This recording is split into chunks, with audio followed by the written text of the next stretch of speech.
اللهم صل على سيدنا مولانا محمد طب القلوب ودوائها وعافية الأبدان وشفائها ونور الأبصار وضيائها وعلى آله وصحبه وبارك وسلم صلاة وسلام عليك يا رسول اللہ صلی اللہ علیہ وسلم۔ کنویں کے مسائل، اس کی پاکی اور ناپاکی کو لے کر بحث گفتگو چل رہی تھی، مسائل شرعیہ پر۔ ماشاءاللہ مسئلہ نمبر 20 ہوا تھا۔ اب یہاں پر یہ گفتگو چل رہی کہ چونکہ جانور کے کنویں میں گر جانے کے تعلق سے چھوٹے بڑے جانوروں کا ذکر تھا، اب یہاں پر یہ بتا رہے ہیں کہ سور کنویں میں گرا، اگرچہ نہ مرے، پانی نجس ہو گیا، کل پانی نکلا جائے گا، کیونکہ سور نجس العین ہے نا، تو اس کے گرنے ہی سے پورا پانی ناپاک ہو جائے گا، چاہے وہ مرے یا نہ مرے۔ اب سور کے سوا اگر کوئی اور جانور کنویں میں گرا اور زندہ نکل آیا اور اس کے جسم میں نجاست لگی ہونا یقینی طور پر معلوم نہ ہو اور پانی میں اس کا منہ نہ پڑا تو پانی پاک ہے، اس کا استعمال جائز ہے، مگر احتیاطاً 20 ڈول نکالنا بہتر ہے۔ یہ تو 20 ڈول نکالنے کا حکم ہے، یہ احتیاطاً بہتر کے طور پر بتایا گیا۔ یہ اس صورت میں ہے جبکہ جسم پر نجاست کا لگا ہونا یقینی طور پر معلوم نہ ہو، وہ ہم گمان کا اعتبار نہیں، یقینی طور پر۔ اور اگر اس کے بدن پر نجاست لگی ہونا یقینی معلوم ہو تو کل پانی نکالا جائے گا، اور اگر اس کا منہ پانی میں پڑا تو اب اس کے لعاب اور جوٹھے کا جو حکم ہے وہی حکم اس پانی کا ہوگا۔ اگر جوٹھا ناپاک ہے یا مشکوک تو کل پانی نکالا جائے گا، اور اگر مکروہ ہے تو چوہے وغیرہ میں 20 ڈول، مرغی چھوٹی مرغی جو باہر چرتی کھاتی ہو، گندگی بھی کھاتی ہو، 40 ڈول، اور جس کا جوٹھا پاک ہے اس میں بھی 20 ڈول نکالنا بہتر ہے۔ مثلا بکری گری، زندہ نکل آئی، 20 ڈول نکالیں۔ مسئلہ سمجھ میں آ گیا؟ تو اب جانور ایسا گرا جس کا جوٹھا ناپاک ہے، منہ لگ گیا تو اب کل پانی نکالا جائے گا، مشکوک ہے تب بھی یہ حکم ہے۔ اور اگر جو ہے مکروہ ہے جوٹھا تو 20 ڈول، مرغی چھوٹی ہوئی ہے 40 ڈول، جوٹھا پاک ہے تو بھی احتیاطاً 20 ڈول کا حکم دیا جائے گا۔ چلیے، کنویں میں وہ جانور گرا جس کا جوٹھا پاک ہے یا مکروہ ہے اور پانی کچھ بھی نہ نکالا، وضو کر لیا، تو اس صورت میں وضو ہو جائے گا، وضو ہو جائے گا۔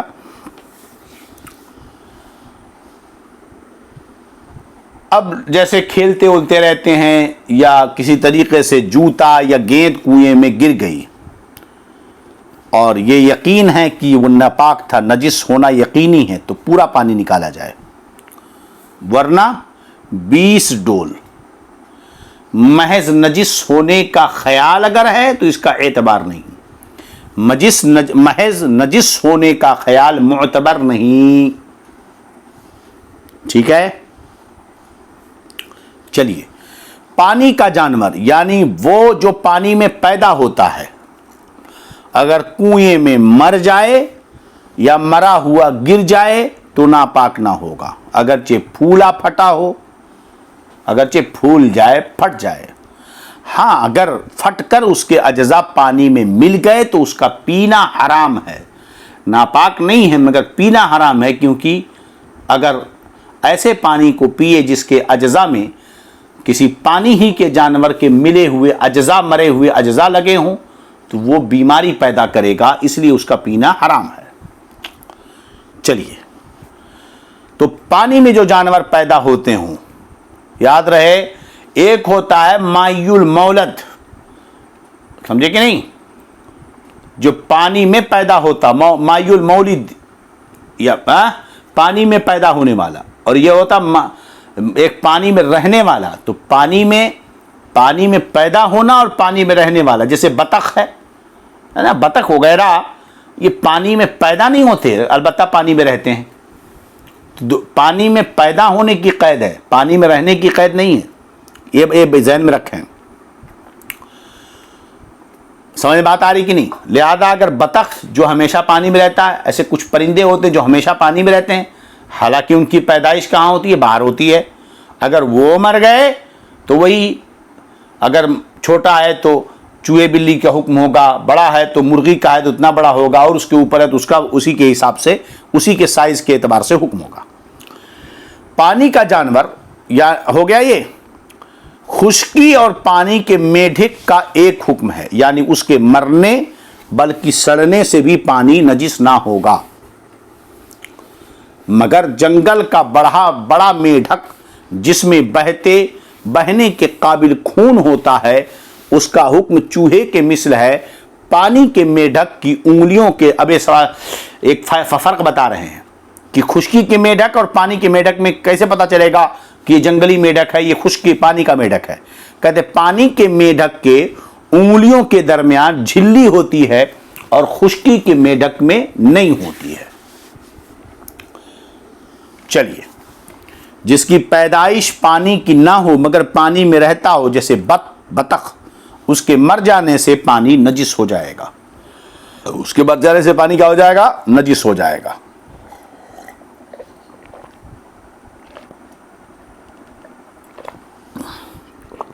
چلیے، بچہ یا کافر نے پانی میں ہاتھ ڈال دیا، بچہ یا کافر نے پانی میں ہاتھ ڈال دیا، تو اگر اس کے ہاتھ کا نجس ہونا معلوم ہے تب تو ظاہر ہے کہ پانی نجس ہو گیا، ورنہ نجس تو نہ ہوا، مگر دوسرے پانی سے وضو کرنا بہتر ہے. دوسرے پانی سے وضو کرنا بہتر ہے. اب یہاں پر ایک چیز، بچہ اور کافر پانی میں ہاتھ ڈالتے تو نجاست لگی ہے یا وہ ناپاک ہے تو معلوم تھا، تو پانی ناپاک ہو گیا. لیکن اگر ایسا نہیں ہے تو پانی ناپاک نہیں ہوا، استعمال تو کرنا بہتر نہیں، دوسرے پانی کو استعمال کرے، لیکن پانی پاک ہے. بچے کے ہاتھ ڈالنے سے پانی پاک اس لیے ہے کہ پانی مستعمل کب ہوگا؟ جبکہ تقرب کی نیت سے عبادت جو ہے نا، بنیت تقرب کوئی پانی کو استعمال کرے تو پانی مستعمل ہوگا، اور بچہ نیت کا حقداری نہیں ہے، اس کی نیت کا اعتبار نہیں، اور کافر تقرب کی نیت کر نہیں سکتا ہے، لہذا اس صورت میں پانی مستعمل نہیں ہوگا. چلیے، جن جانوروں میں بہتا ہوا خون نہیں ہوتا، جیسے مچھر، مکھی وغیرہ، ان کے مرنے سے پانی ناپاک نہ ہوگا.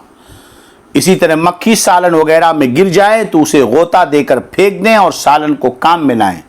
کچھ لوگ تو اس قدر عجب ٹائپ کے ہوتے ہیں کہ سالن ہی پھینک دیتے ہیں. سالن نہ پھینکیں کیونکہ یہ تضعیع مال ہے. جب شرع مطہر پھینکنے کا حکم نہیں دیتی تو کیوں پھینکا جائے؟ مکھی کو ڈبو کر پھینک دیں، مکھی کو پانی میں ڈبو کر سالن میں ڈبو دیں پھر پھینک دیں. سمجھے کہ نہیں؟ ہاں، کیونکہ حدیث پاک ہے اذا وقع الذباب فی طعام احدکم فانقلوہ ثم نقلوہ، پھر اسے ڈبو دو اور اسے پھر نکال کر پھینک دو. فإن فی احد جناحیہ داء وفی اخرى دواء او کما قال رسول اللہ صلی اللہ علیہ وسلم. اسے ڈبو کر نکال کر پھینک دو، اس لیے کہ اس کے ایک پر میں بیماری ہوتی ہے اور دوسرے پر میں اس کا علاج ہوتا ہے. ٹھیک ہے.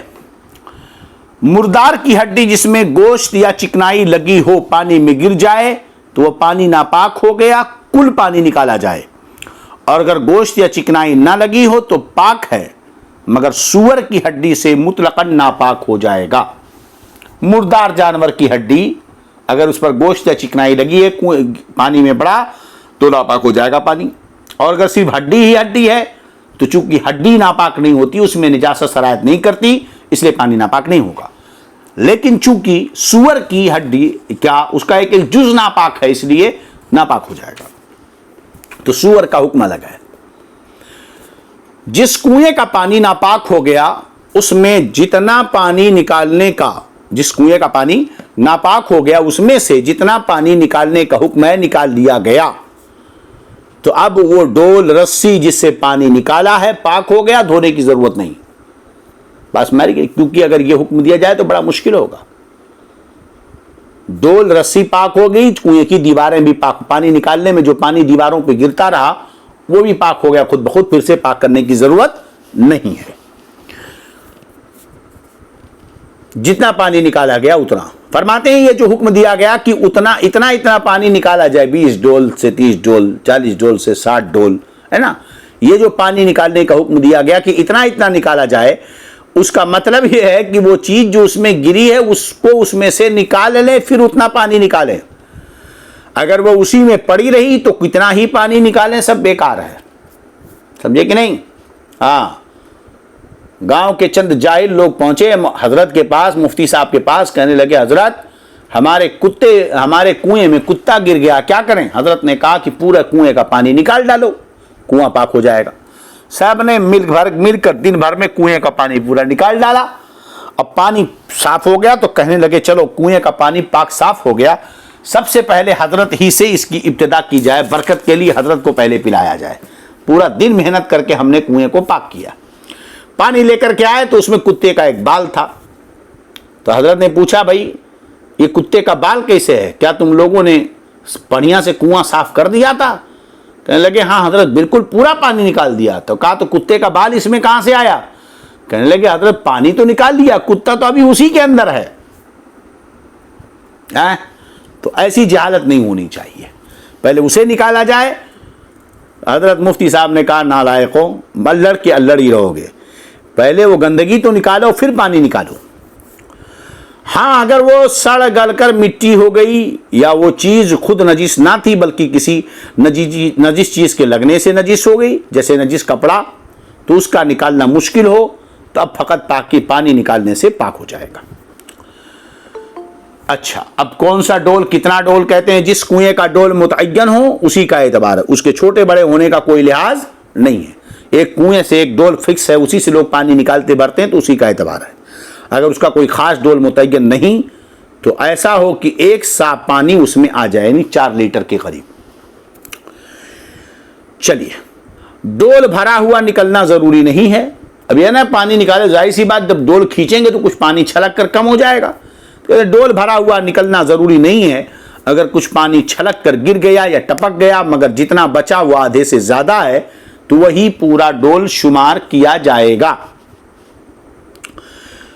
فرماتے ہیں کہ ڈول معین ہے مگر جس ڈول سے پانی نکالا وہ اس سے چھوٹا یا بڑا ہے، یا ڈول معین نہیں اور جس سے نکالا وہ 1 سا سے کم و بیش ہے، تو ان صورتوں میں حساب کر کے اس معین یا 1 سا کے برابر کر لیں، 1 سا ڈول کے برابر کر لیں. چلیے، کنویں سے مرا ہوا جانور نکلا، معلوم نہیں کب مرا تھا، مرا ہوا جانور پایا تو اگر اس کے مرنے کا وقت معلوم ہے تو اسی وقت سے پانی نجس ہے. اگر معلوم ہے کہ فلاں دن گرا ہے تو اسی دن سے پانی کو ناپاک مانا جائے گا. اس کے بعد اگر کسی نے اس سے وضو یا غسل کیا تو نہ وضو ہوا نہ غسل. اس وضو اور غسل سے جتنی نمازیں پڑھیں سب کو پھیرے کہ وہ نمازیں نہیں ہوئیں. یوں ہی اگر اس پانی سے کپڑے دھوئے یا کسی اور طریقے سے اس کے بدن یا کپڑے میں لگا تو کپڑے اور بدن کا پاک کرنا ضروری ہے، اور ان سے جو نمازیں پڑھیں ان کا پھیرنا فرض ہے. اور اگر وقت معلوم نہیں تو جس وقت دیکھا گیا اس وقت سے نجس قرار پائے گا، اگرچہ پھولا پھٹا ہو، اس سے قبل پانی نجس نہیں. اور پہلے جو وضو یا غسل کیا یا کپڑے دھوئے اس میں کچھ حرج نہیں، آسانی سے کی وجہ سے اسی پر عمل ہے.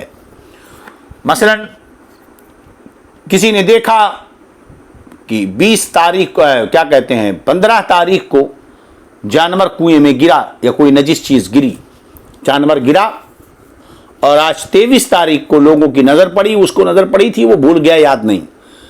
جب لوگوں نے جانور دیکھا تو اس نے کہا کہ بھائی 15 تاریخ ہی کو یہ گرا ہے، تو اب اسی دن سے وہ کنواں ناپاک ہوگا. اب تک جتنے لوگوں نے کپڑا دھلا ناپاک، وہ پاک نہیں ہوا. جتنی نمازیں پڑھیں گی نمازیں نہیں ہوئی، جو وضو تھا سب بیکار تھا. اب کسی کو پتا نہیں تھا، اس کا اعتبار نہیں ہے. جب معلوم ہے کہ فلاں دن گرا تب سے وہ ناپاک مانا جائے گا. اور اگر معلوم ہی نہیں ہے آج کسی نے دیکھا اور وہ پھول پھٹ گیا ہے تو پھولنے پھٹنے کا مطلب یہ ہوا کہ وہ 2-4 دن پہلے گرا ہوا ہے. تو اس پر بڑی بحث ہے ہدایہ شریف وغیرہ میں. فقہا نے کسی دن 3 دن کا اعتبار کیا, کسی نے اور دنوں کا اعتبار کیا ہے, مگر چونکہ آسانی کے لیے اسی پر فتویٰ ہے کہ جس دن دیکھا اسی دن کا اعتبار کیا جائے گا.